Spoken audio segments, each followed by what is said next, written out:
Hola, ¿qué tal? Buenos días. Un día más de lluvia y nos salen escamas. Estuvo lloviendo toda la noche por lo que escuché. Escuché que estuvo yo. Suelo tener un sueño profundo, pero la verdad que la tormenta fue persistente en esta noche. Muchas gracias por la invitación, o por lo menos aceptar la invitación de Folta, del pastor Folta. Es un privilegio estar aquí. Tuve hace unos años, no sé cuántos, ya hasta yo me olvidé de hace cuántos, no se preocupen. Y nuevamente poder estar en una iglesia para compartir la palabra de Dios siempre es un privilegio. Y esperamos juntos ser desafiados por Dios en esta mañana para, como decía recién quien dirigía el culto, para generarnos inquietudes, para despertar en nosotros el deseo de cambiar, de ser transformados en la imagen de nuestro Señor Jesucristo. Para eso estamos aquí, para eso hemos nacido de nuevo, y es el propósito que Dios tiene para con tu vida y para con mi vida. Creo que, si no me informó mal el pastor Folta, están trabajando las evidencias de un cristiano saludable o señales de un cristiano saludable, ¿es así? Si no es así, no se hagan problema, la predicación va para ahí. Pero eso es lo que me había compartido, y la verdad que no difiere a veces mucho de las cuestiones biológicas, ¿no? De las cuestiones físicas. Ser saludable como cristiano, ser saludables en nuestra vida de fe, es tener un buen corazón, tener un corazón saludable. Como no tiene que ver con nuestro estado atlético, con nuestros músculos, con nuestra estructura ósea, sino que tiene que ver con el corazón. Cuando uno va avanzando en los años, eso se empieza a convertir en una prioridad. Cuando uno es adolescente, esas palabras ni las escucha, ni se preocupa, ni va al médico por ningún tipo de análisis. Pero cuando uno empieza ya a peinar los 40, esas cuestiones forman parte de la vida, y la verdad que la palabra de Dios en eso también coincide. Hay que cuidar el corazón, hay que cuidar nuestra parte interior, y lo dice así la palabra de Dios allí en Proverbios 4:23: sobre toda cosa guardada, guarda tu corazón, porque de allí mana la vida. La verdad que por vivir en la Argentina nosotros tenemos que cuidar muchas cosas, ¿no? Cuidar cuando andamos en la calle, viendo quién viene atrás, poniendo rejas en la puerta, la alarma cuando nos bajamos del auto, cuidar el trabajo, porque uno no sabe cuánto tiempo puede durar en un trabajo, ¿no? Vivimos de muchos cuidados, de muchas seguridades, o tratando de dar seguridad a un montón de áreas de nuestra vida, y aquí se nos plantea otra cosa. Aquí el autor del libro de los Proverbios, y Dios por medio de él, nos dice que sobre todo eso que cuidamos hay algo que hay que darle prioridad. Hay algo que darle prioridad. Hay que cuidar nuestra vida interior, ¿no? Y esa es una señal, la señal del cristiano saludable. El cristiano saludable cuida su vida interior. Aquí la palabra corazón no tiene que ver con sentimientos, no tiene que ver con razonamientos, sino tiene que ver con nuestra vida interior, con nuestro aspecto interior. En la Biblia se nos habla del hombre exterior y del hombre interior en el Nuevo Testamento. Y la verdad que en la sociedad que nos toca vivir, en la cultura contemporánea, de hecho la cultura occidental, el cuidado siempre es norma, la norma, el mandamiento es cuidar tu aspecto, cuidar tu aspecto, cuida tu figura, ya no es cuidar el corazón, sino cuidar tu figura, cuidar cómo te vestís, ¿no? Fíjate el trabajo que vas a elegir, porque eso es así como te van a ver, ¿no? Como cantábamos en la canción, cuando estamos delante del Señor decíamos, nadie nos señala, ¿no? Nadie nos indica algún defecto exterior. Nuestra cultura considera importante lo externo y no lo interno. Y ahí estamos nosotros, por más que seamos creyentes, vivimos en una cultura y eso va moldeando nuestra vida, nuestra forma de pensar, y vivimos agitados por el cuidado de nuestra apariencia, por el cómo nos ven los demás. Y allí se nos va la vida tras ese cuidado, esa protección o darle seguridades a nuestro aspecto interior.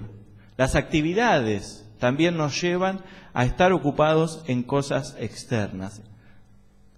Diríamos, estamos centrifugados. Véanlo, hoy es unos buenos días para usar el aparato. No, estamos centrifugados hacia afuera, ¿no? La vorágine del mundo en el que vivimos nos lleva a que nos ocupemos de nuestro exterior. Por eso es difícil que podamos tener relaciones profundas muchas veces con aquellos que amamos y aún con el Señor. Resulta difícil si uno vive no toda su vida orientada hacia lo externo, poder tener comunión, una comunión profunda con el Señor, disfrutar de su presencia.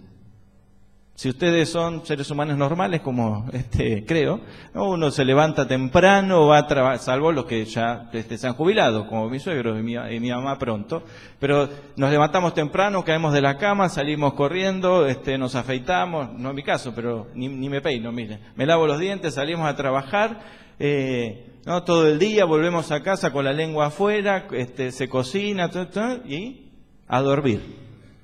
Generalmente la rutina tiene un ritmo que no nos permite detenernos a estar en comunión con el Señor, a pasar tiempo con el Señor, pero eso debe revertirse. Porque ¿qué dice el autor de Proverbios? Que sobre toda cosa guardada hay algo que debemos darle prioridad. Sobre todas las cosas que cuidamos, aún el trabajo, hay que darle prioridad a la vida interior, y de eso vamos a hablar vamos a hablar de esto. Más allá de las presiones culturales, más allá de la resistencia de nuestra época, debemos de prestarle atención al santuario interior. Es otra forma de llamarlo al corazón y es más lindo, ¿no? El santuario interior.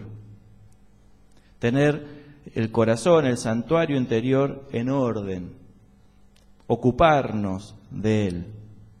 Porque hay ciertos comportamientos, ciertos estilos de vida que podrían traernos, digamos, problemas cardioespirituales. No van a ser problemas cardíacos, pero son cardioespirituales. Hay que hacer ajustes. Y quisiera invitarlos a ver por lo menos tres modelos que podemos encontrar en la Biblia de personas que no prestaron atención, no cuidaron de su vida interior, otros que sí se ocuparon. Y para lo último, dejamos a nuestro Señor Jesucristo para aprender algo de Él también para nuestra vida. Así que vamos a ir al libro de Crónicas. Le invito allí, en Segunda de Crónicas, capítulo 27, vamos a hablar allí de dos reyes.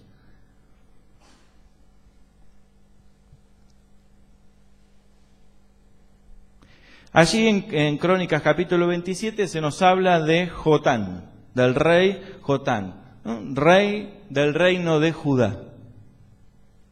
Dice en Reina Valera, de 25 años era Jotán cuando comenzaba a reinar, y 16 años reinó en Jerusalén. No, jovencito, 25 años, y su reinado llevó un buen tiempo. Es el primer dato que se nos da. En segundo lugar, nos dice que el nombre de su madre fue Jerusa, hija de Sadoc.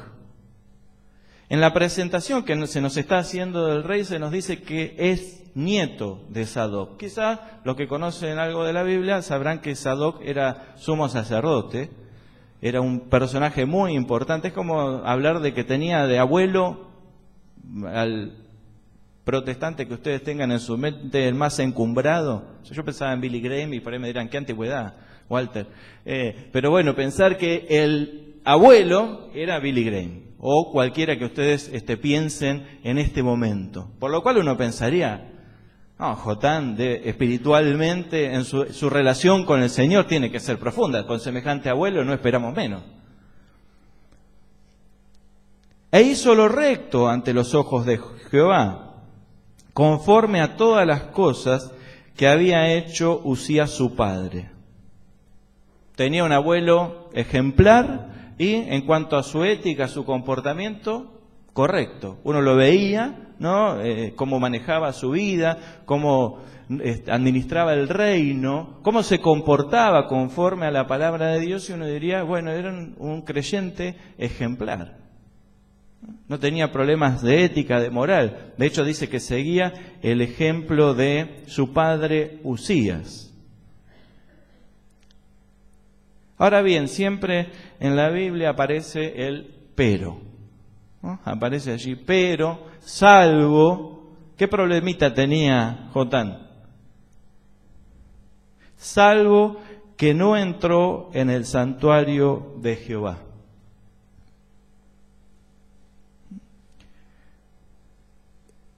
Tenía un abuelo magnífico, uno lo veía en el día a día y diría es un creyente intachable, pero tenía un límite, ¿no? No entraba al santuario, no entraba a la presencia de Dios. Y si recuerdan ustedes, el palacio no estaba muy lejos, no es que tenía que viajar meses para llegar al santuario, estaba, diríamos, al cruzar la calle, ¿no? Podía él llegar. De hecho, en relación con los habitantes de Judá, era el que estaba más cerca del santuario. Hasta pensamos que tendría una puerta de acceso, ¿no?, que comunicaba el palacio con el santuario. Pero Jotán se resistía a estar en la presencia de Dios. Edificó él la puerta, en el versículo 3 dice que edificó él la puerta mayor de la casa de Jehová, y sobre el muro de la fortaleza edificó mucho. Así que llegó hasta la puerta, hizo el revoque, ¿no? Estuvo trabajando afuera del santuario, o mandó a trabajar, a que arreglaran el santuario, pero él no entraba. Era un hombre activo, dice que un buen constructor, construyó fortalezas y torres en los bosques. También tuvo él guerra contra el rey de los hijos de Amón, a los cuales venció. Y le dieron los hijos de Amón en aquel año 100 talentos de plata y 10.000 coros de trigo y 10.000 de cebada. Esto le dieron los hijos de Amón y lo mismo en el segundo año y en el tercero.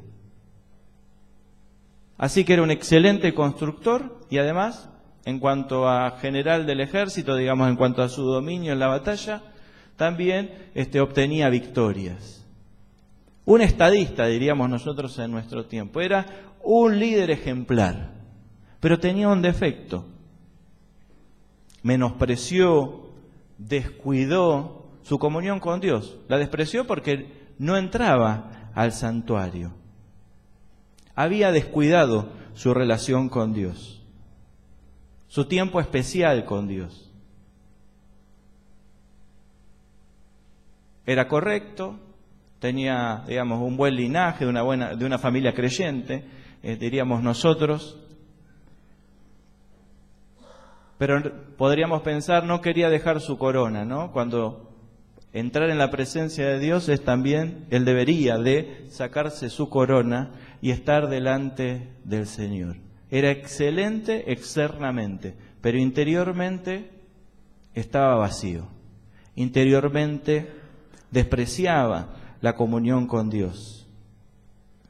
Jotán nunca asistió al templo, nunca cuidó su ser interior. Estaba muy ocupado. Construyendo, ocupado en la guerra, administrando el reino. No tenía tiempo para ir al templo. Se nos dice, ¿no? Y llevaba una vida intachable. Era una persona muy ocupada. No quiero pedir que levanten la mano, pero es un poco el prototipo de nosotros hoy. Somos personas con muchas ocupaciones, ¿no? Centrifugados, como decíamos, hacia lo externo y con un descuido. A veces puede ser algo decidido o a veces porque no lo tenemos en cuenta, pero no pasamos tiempo de calidad con el Señor. Ese pequeño descuido, diríamos nosotros, porque era excelente en un montón de áreas de su vida, ese pequeño descuido, el texto bíblico no nos dice que tuvo un efecto en su vida. Pero si ustedes siguen leyendo, su hijo Acaz, no vamos a leer toda la historia de Acaz, pero su hijo Acaz parece que sí sufrió los efectos. Orientó su vida hacia la idolatría.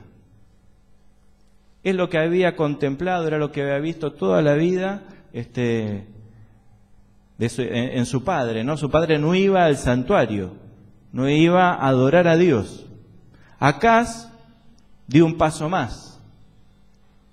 Se dedicó a adorar otros dioses, ¿no? Ese descuido de su comunión con el Señor no tuvo un efecto en su vida, tal vez, no aparece en el texto bíblico, ¿no? Pero en su familia sí.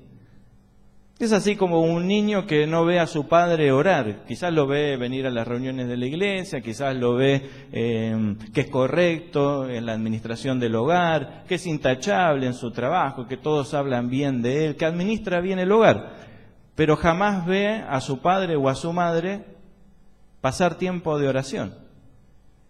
Y uno dice, bueno, estoy muy ocupado, soy correcto en todo lo que hago, ¿no? Y ese pequeño descuido afectó la vida de su hijo, más allá de las responsabilidades individuales, ¿no? Pero no tuvo Acaz en Jotán un padre que pusiera al Señor como centro de su vida y valorara el tiempo con Dios como lo principal, como lo más importante, como leíamos en Proverbios, ¿no? Aquí Jotán no aplicó el sobre toda cosa guardada, guarda tu corazón. Se preocupó por las otras cosas y no por su tiempo con el Señor. Tiene consecuencias, querrámoslo o no, en nuestra vida y en nuestra familia, si descuidamos ese aspecto, que parece insignificante, que parece para nuestra cultura una pérdida. Ponerse a orar 20 minutos, media hora, 1 hora por día, parece una pérdida de tiempo en nuestra cultura. Y a veces se nos instala eso en la cabeza. Estamos tan ocupados que no dedicamos tiempo de calidad para el Señor. Y la verdad que eso tiene consecuencias. La Biblia dice que si uno no cuida el corazón, este corazón se puede endurecer. ¿Se acuerdan que hay pasajes que dicen, ¿no?, que el corazón del pueblo se había endurecido, se había hecho una piedra, no recibía palabra de Dios, no quería seguir sus planes ni sus proyectos. O el corazón también se puede extraviar. Esto no lo vimos en Jotán, pero sí sabemos, los que conocemos la palabra de Dios, que esa es una realidad, que el corazón se puede alejar de Dios o se puede endurecer. Por eso es sabia la palabra de Proverbios. Debemos cuidar nuestro corazón, debemos cuidar nuestra vida interior. Jotán no realizó eso, sino que sus cuidados cardíacos estuvieron ausentes. Pero hay otro rey, no solo vamos a presentar los ejemplos malos, sino también veamos a Ezequías. ¿Sí? Allí sigamos en Crónicas, en Segunda de Crónicas, capítulo 29. Dice, fíjense, el primer versículo que nos habla del reinado de Ezequías lo describe de la misma manera. Comenzó a reinar Ezequías siendo de 25 años y reinó 29 años en Jerusalén. El nombre de su madre fue Abías, hija de Zacarías, e hizo lo recto ante los ojos de Jehová, conforme a todas las cosas que había hecho David su padre. Ya no podía hablar del inmediato anterior, sino que tenía que remontarse hasta David. En el primer año de su reinado, en el mes primero, abrió las puertas de la casa de Jehová y las reparó. El primer año, la primera cosa que hizo fue no pintarlas por afuera, no arreglar el marco de la puerta, sino abrirla. Es decir, poner en funcionamiento el santuario, poner en funcionamiento el templo. No fue, la primera cosa que hizo en su reinado no fue ir a la batalla, no fue construir más ciudadelas para defender a Jerusalén, sino lo primero que hizo fue abrir las puertas del templo que estaban cerradas, porque había sido descuidado o profanado el templo. Puso como prioridad número 1 de su vida y de su reinado al Señor, no solo en las canciones, sino como un hecho. ¿Cómo venimos nosotros con nuestras prioridades? ¿No? Ezequías nos puede servir para eso y hacernos una pregunta también a través de este relato, ¿no? ¿Está el Señor, nuestro tiempo de intimidad, de comunión con el Señor, es prioridad en nuestra vida? Ezequías nos desafía a eso.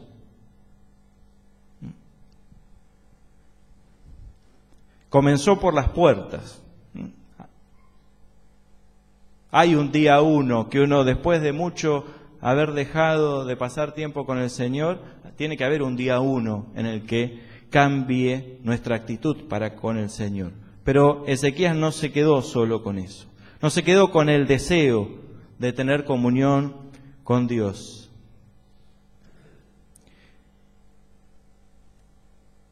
Ezequías empezó a cambiar el templo, a quitar de allí todos los ídolos que habían sido instalados. Empezó a reparar el templo. Si ustedes siguen leyendo van a ver todas las tareas que tuvieron que hacer en el templo, que les llevó mucho tiempo para transformar lo que había sido descuidado. Así que no se quedó solo con el deseo, no solo fue chapa y pintura. ¿Vieron como cuando uno quiere vender un auto? ¿No? Antes se usaba eso, bueno, arreglarlo por arriba, ¿no? Para que lo vean lindo y después que aquel que lo compró, cuando uno vendía un auto usado, se desayune que está picada la chapa y que el motor tiene poca vida útil. Ezequías no se quedó con eso, sino que avanzó, transformó, cambió, fue a la chapa, ¿no? Cambió algunas partes del templo. Es decir,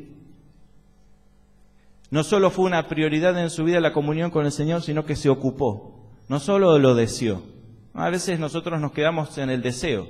Nos juega una mala pasada el deseo, ¿eh? A veces deseamos pasar más tiempo en oración, deseamos leer la palabra, y eso a veces la mente, ¿en qué nos juega una mala pasada? En que a veces creemos que con eso ya el Señor conoce mi corazón y sabe que tengo buenas intenciones, ¿no?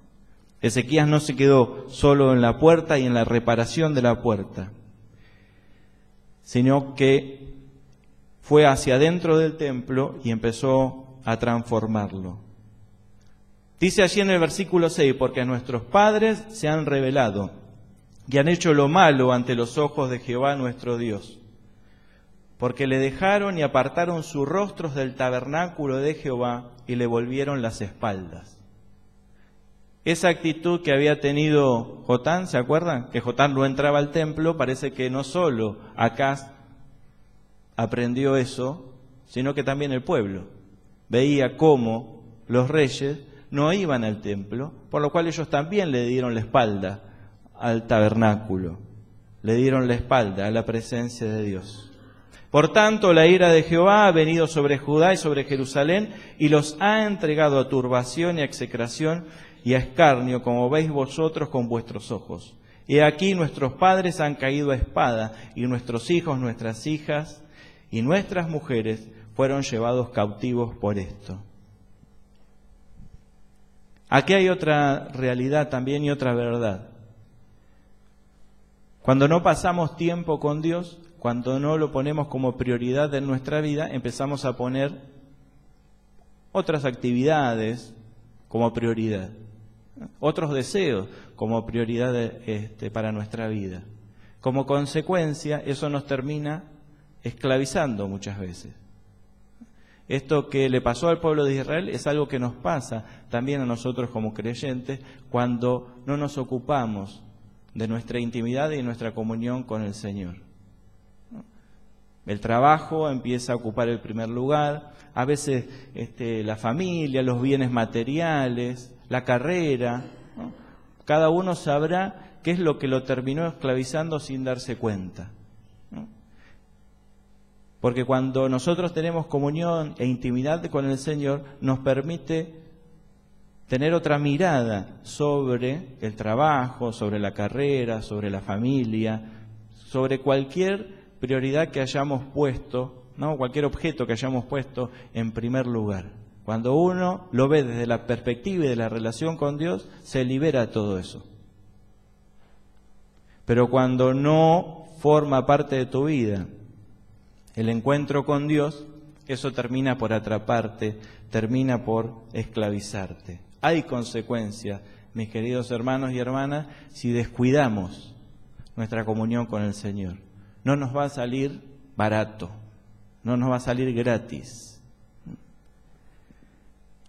Ahora, dice el versículo 10, ahora pues yo he determinado, palabra importante, no solo desea, sino que ha determinado hacer pacto con Jehová, el Dios de Israel, para que aparte de nosotros el ardor de su ira. Lo propuso, se comprometió al cambio, ordenó limpiar el templo, repararlo, no se quedó en el deseo, no se conformó con el templo abandonado, se comprometió a hacer, diríamos, una cirugía espiritual, ¿no? Allí él estaba a la cabeza, Ezequías, como el principal responsable para que ocurriera un cambio en su vida y en la vida del pueblo. A veces tenemos que contárselo a otro. Cuando nos comprometemos con algo, tendríamos que contarle a otro. Mira, yo esta semana, este mes, este año, pienso hacer algunos cambios en mi vida. Y pregúntame para ver si los estoy llevando adelante.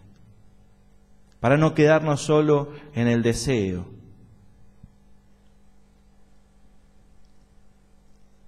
Esta reforma le llevó 16 días. Mis queridos hermanos y hermanas, 16 días estuvieron ocupados un montón de personas en restablecer el santuario. Tomó tiempo. Otro fenómeno de nuestra cultura es que si tenemos un problema, queremos que la solución sea ya, ¿no? Solemos decir, ¿para cuándo lo quiere resuelto usted? Para ayer, ¿no? Vivimos así, le decimos, claro, cuando nosotros no somos los empleados, pero cuando llamamos a algún servicio, queremos que me lo arregles para ayer.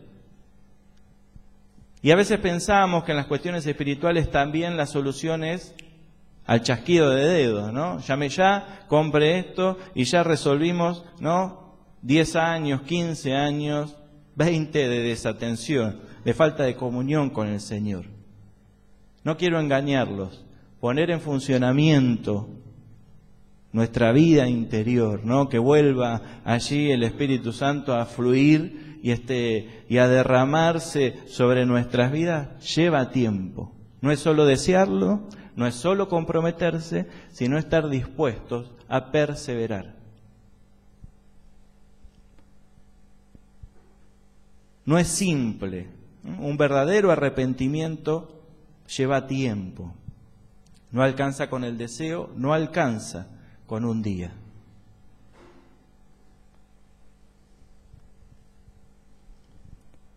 Bien, tenemos dos reyes. Uno que nos muestra qué es lo que no debemos hacer, Ezequías, que nos muestra en qué dirección deberíamos nosotros por lo menos encaminarnos. Pero de hace un tiempo para acá no termino las prédicas sin hablar de el Rey de Reyes y Señor de Señores, ¿no? Ya que venimos hablando de reyes, hablar de Jesús, ¿no? Como dice el autor de la carta a los Hebreos, que debemos poner nuestros ojos en Jesús, ¿no? Esa es la directiva que le da a sus lectores, poniendo los ojos en Jesús, el autor y consumador de la fe. Por Él entramos y Él nos va a recibir, así que merece que nosotros por lo menos nos detengamos un poquito en su vida para aprender algo para nosotros. Jesús, el Hijo de Dios, la mayoría de ustedes lo saben, hacía de la oración una prioridad en su vida. Los evangelios dan testimonio de esto. Todos los evangelios nos hablan de que Jesús seguía a rajatabla esta enseñanza de Proverbios, ¿no? Ponía en primer lugar el cuidado de su corazón. Les recuerdo algunos de esos pasajes. Se levantaba muy de madrugada, dice allí Marcos 1, capítulo 35. Muy de madrugada Jesús se levantaba para, lo saben ustedes más que yo, para orar. A la tarde, después de atender a la gente ¿no? Después de su día, el día típico de Jesús, que estaba rodeado de personas, a la tarde, cuando terminaba la faena o terminaba el servicio, se retiraba a orar. Se retiraba a orar. Allí en Mateo capítulo 12, versículo 23. Por las noches, no todas, pero dice que pasaba noches enteras, ¿durmiendo? No, orando. Pasaba noches enteras orando. Cuando estaba angustiado, mucho más. Parece que el huerto de Getsemaní era el lugar preferido de Jesús para ir a orar cuando estaba en Jerusalén, porque muchas veces se dice que Jesús iba al monte de los olivos, ¿sí? A orar. Por lo cual vemos, Jesús hace de la oración y de su comunión, intimidad con el Padre, una prioridad en su vida. ¿Se atreverían a decir ustedes que Jesús era una persona que le sobraba el tiempo, que estaba desocupado? No, de hecho tenía que a veces subirse a una barca porque la gente lo andaban persiguiendo por todos lados, porque era una persona que atraía, ¿no? Que atraía, estaba siempre rodeado de aquellos que querían recibir algo de parte de él. Así que estaba muy ocupado, pero no descuidaba su comunión y su tiempo de intimidad con el Padre. Ahora bien, ¿qué espera Jesús de sus discípulos? ¿Saben ustedes qué espera Jesús de sus discípulos? Bueno, ya da por sentado que nosotros vamos a obrar. Allí en el Sermón del Monte, si uno le presta atención al Sermón del Monte, en el centro del Sermón del Monte está la oración. No se puede vivir la vida de discípulo de Cristo sin poner en el centro la oración. Todas las exigencias que aparecen allí en el Sermón del Monte son posibles si uno tiene una vida de oración. Cuando ores, dice, no hagan, ¿se acuerdan que dice no hagan como esto, sino que cuando te pongas a orar, entra en tu cuarto, cierra la puerta y ora a tu Padre que está en lo secreto. Así tu Padre que ve lo que se hace en secreto, te recompensará. Es como lo de Proverbios, ¿no? El cuidado del corazón, del cuidado del corazón va a haber efectos en la vida. Y es una oración de intimidad, porque Jesús dice que entremos a un cuarto y aparte de entrar al cuarto, ¿qué hay que hacer? Cerrar las puertas, ¿no? Cerrar sería hasta si usted lo piensa, cerrar los ojos. Y a veces estar en silencio, como cantábamos hoy. No hay nada mejor que estar a los pies, pero no en la calle cantándolo hoy, sino en casa, en el lugar que vos decidas, que sea el mejor lugar para estar a los pies de Jesús. Esta canción es real si la podemos llevar a la práctica y si podemos disfrutar de la presencia de Dios, no solo en el culto, sino en casa. Sino en casa o en el lugar que hayas decidido. Puede ser adentro del auto, cuando llegas a tu casa. Pasar tiempo de comunión con el Señor. A veces sin decir palabras, a veces llorando porque uno está angustiado, porque ha llegado del trabajo muy cargado. A veces hasta te podés dormir, no importa. No importa, porque uno quiere hacer de la oración una prioridad de su vida. Cómo cuidamos el corazón los creyentes, cómo cuidamos nuestro santuario interior, es a través de la oración. A veces le ponemos muchas fichas a las actividades y no digo que no, pero llega un momento en la vida que ya las fuerzas no nos dan para las actividades.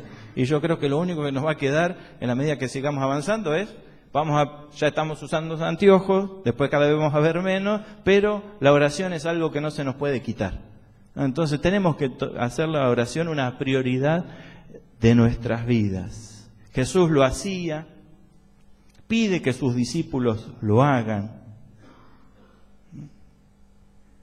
pero nos pide un tiempo especial. Las oraciones en la iglesia son buenísimas, pero debemos nosotros de asumir nuestra propia responsabilidad. Las reuniones de oración son fantásticas, lo escuché, me parece excelente, los aplaudo, pero también tenemos que hacernos un tiempo para estar en comunión con el Señor. Porque descuidar el santuario interior, descuidar el corazón, tiene consecuencias presentes, futuras y familiares. No es poca cosa, mis queridos hermanos, poner otras prioridades en nuestra vida. Parece que van a impactarnos. También debo confesarles que no es fácil. Cuando uno viene de muchos años de desatención, hay que,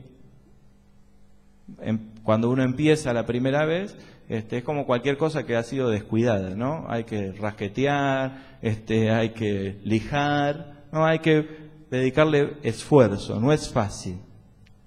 Debemos de comprometernos, quizás con algún hermano, con algún amigo, decirle que querés hacer de la oración una prioridad en tu vida.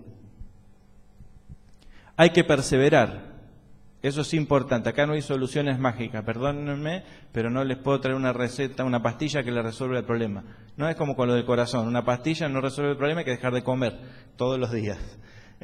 Aquí hay que perseverar en la oración. Y va a haber un día que no lo vas a poder cumplir, y va a haber 2 días que no, quizás lo descuides. Una semana, no importa, no te des por vencido, no te des por vencida. Volvé la semana siguiente a hacer de la oración lo más importante de tu vida. Y permítanme decirles, no estoy hablando de la oración a veces utilitaria, ¿no? De la oración, bueno, oro a Dios para... Y está bien, háganlo, pero que no sea la única oración en su vida, ¿no? Oro cuando necesito algo, por eso lo llamo yo oración utilitaria, ¿no? La oración utilitaria es reclamarle algo, pedirle algo, es orar para profundizar en mi relación con Dios. De eso se trata, de pasar hermosos momentos con Él. Porque sépanlo, dentro de nosotros, allí en lo profundo, se da una reunión de oración. Hay una reunión de oración a la cual somos invitados a participar y aquí con esto quiero ir cerrando, ¿no?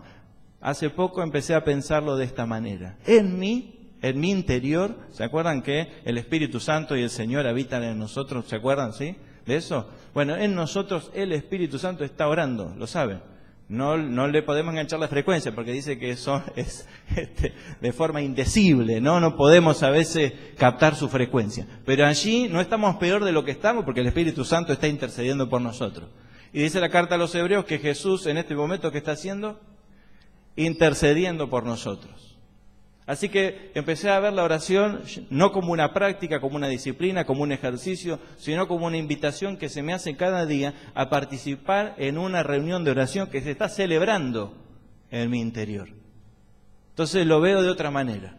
Puedo rechazar la invitación, verán cómo son las cosas que se dan todos los días, ¿no? Uno las rechaza. Pero si esa reunión se está dando por lo que dice la palabra, no por lo que digo yo, sino lo que dice la palabra, ¿no? Que allí está el Espíritu Santo diciendo Abba, ¿no? Está diciendo Padre allí en nuestro interior constantemente. Bueno, yo quiero participar en esa reunión de oración. Yo quiero hacer el espacio, en donde sea, en mi casa, en el auto, en el lugar de trabajo, y quiero dedicarle un tiempo para participar de ese encuentro. Lo he hecho, y la verdad que uno dice, ¿por qué no lo hice antes? ¿No? Cuando uno vive esa experiencia, ¿no? Cuando Dios nos habla como Él quiere, pero cuando le apartamos el tiempo y el lugar, nos hacemos un tiempo y un lugar para pasar tiempo de calidad con Dios, Él se presenta, Él nos toca, Él llena de paz tu corazón, llena de gozo, de alegría.